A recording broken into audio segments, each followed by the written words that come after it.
কে সারা জীবন দুঃখ পুষে রাখে? কে পেরেছে একটা নির্দিষ্ট অভাবকে সারা জীবন যত্নে রাখতে? চিরদিন কারো আফসোস কেই বা জিয়ে রেখেছে? মানুষ শুধু তার সব না পাওয়াগুলো কবিতা, উপন্যাস, গান কিংবা ডায়েরির পাতায় তুলে রেখে এগিয়ে গেছে। মানুষ লিখেছে, মানুষ পড়েছে, মানুষ বলেছে, শুধু শুধু মনে মনে একটা অভাব বাঁচিয়ে রাখার জন্য। কেউ থেমে নেই। ওই যে এক এক সময় যখন দীর্ঘ বিচ্ছেদ বা বিরতির পর আপনার এক সময়ের খুব কাছের মানুষের সাথে আবার যোগাযোগ হয়, আপনি শুনতে পাবেন আপনার কাটানোর সমস্ত অধ্যায়ের কথা।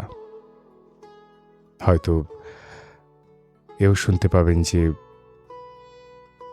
আপনি চলে যাবার পর তার জীবনে সে নিজেকে আরও কি কি থেকে বঞ্চিত রেখেছে।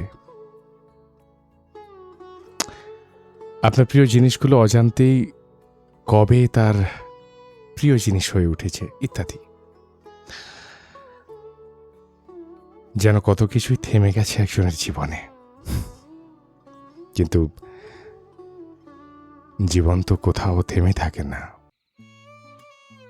মানুষের স্মৃতি যতই দুর্বল হোক না কেন, মানুষ কিন্তু তার সব অভাবগুলো দিব্যি স্মৃতিতে বাঁচিয়ে রাখতে পারে, বিশেষ করে যদি অভাবটা কোনো মানুষের হয়।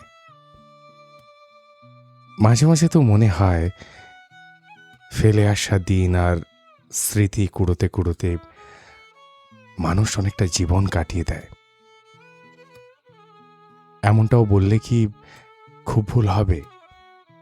আমরা ঠিক যতটা এগিয়ে যাই ততটাই শুধু একটা অভাবের যন্ত্রণা বাঁচতে আবার পিছিয়ে আসি। কি জানি, তবে পুরোটা ভুল নয়। আমি আজও বুঝতে পারি না, যখন দুটো মানুষের সবকিছু শেষ হয়ে যায়, একজন কেন বলেই বসে শেষবার, শেষবার আর একটা বার দেখা হোক।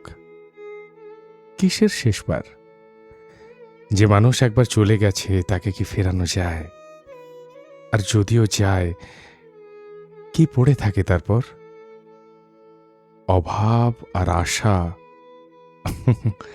এই দুটো অনুভূতি মানুষকে বড় বিপজ্জনক করে দেয়।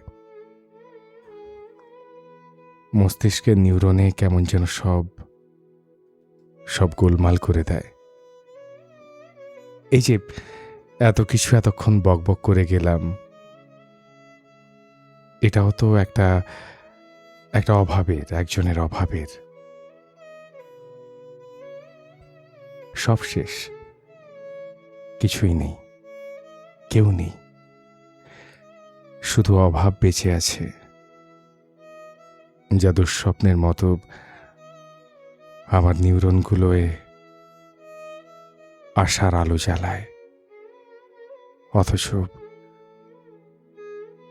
এক জীবন কেটে গেছে।